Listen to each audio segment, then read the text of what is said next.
Hello and welcome to our video about colonial punishments that thankfully ended. Back in the days of colonialism, there were some truly brutal and inhumane ways to punish people who broke the law. Today we're going to take a look at some of the most egregious of these punishments and explore why they thankfully came to an end. First one, the pillory. The pillory was a wooden frame that held a person's head and hands in place. The individual would face public exposure and frequent instances of verbal and physical assault from the crowd. The pillory was used as a punishment for a variety of crimes, including lying, cheating, and stealing. Thankfully, this punishment was abolished in the early 19th century. Second one, the stocks. Similar to the pillory, the stocks were another form of public punishment.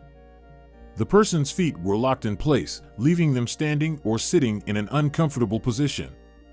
The stocks were used for a variety of offenses, including drunkenness and disorderly conduct. Thankfully, this punishment was abolished in the mid-19th century. Third one, the ducking stool.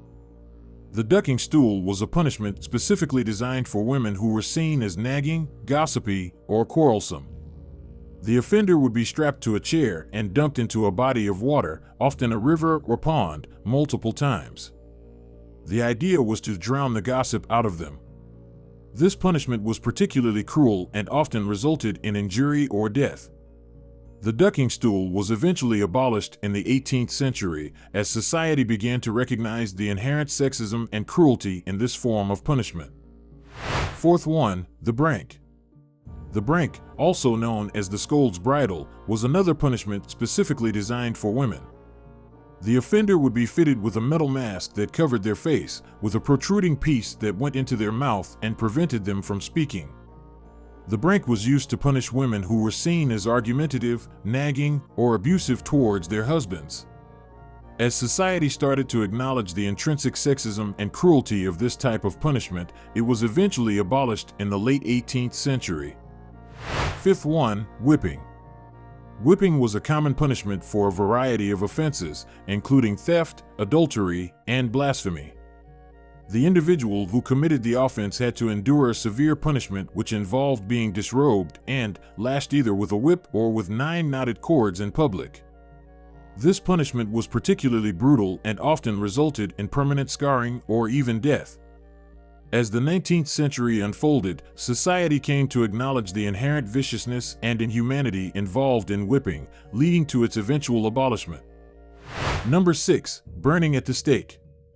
Burning at the stake was a punishment reserved for heretics and witches. The offender would be tied to a stake and burned alive. This punishment was particularly cruel and often resulted in a slow and painful death. However, as the Age of Enlightenment brought about new ideas and philosophies about the nature of justice and human rights, burning at the stake was eventually recognized as a barbaric and inequitable form of punishment. Number 7, pressing. Pressing was a punishment used to extract a confession from an offender. The offender would be placed under a heavy weight, such as a rock or a board, and slowly crushed until they confessed or died. This punishment was particularly cruel and often resulted in permanent injury or death. Number 8, branding. Branding was a punishment where the offender would have a hot iron applied to their skin, leaving a permanent mark. This punishment was often used for repeat offenders or for particularly heinous crimes. The mark would serve as a visible reminder of the offender's crime, making it difficult for them to reintegrate into society. Number 9, the Scavengers Daughter. The Scavengers Daughter was a device used to torture prisoners during the Tudor era in England. It was a metal frame that compressed the prisoner's body, causing excruciating pain. The device was particularly effective at crushing the spine and ribs, causing permanent injury or death. The Scavenger's Daughter was abolished in the 17th century. Number 10, the breaking wheel. The breaking wheel was a particularly gruesome form of execution. The offender would be tied to a large wooden wheel and then struck repeatedly with an iron bar, breaking their bones and causing immense pain. The wheel would then be displayed in a public place as a warning to others.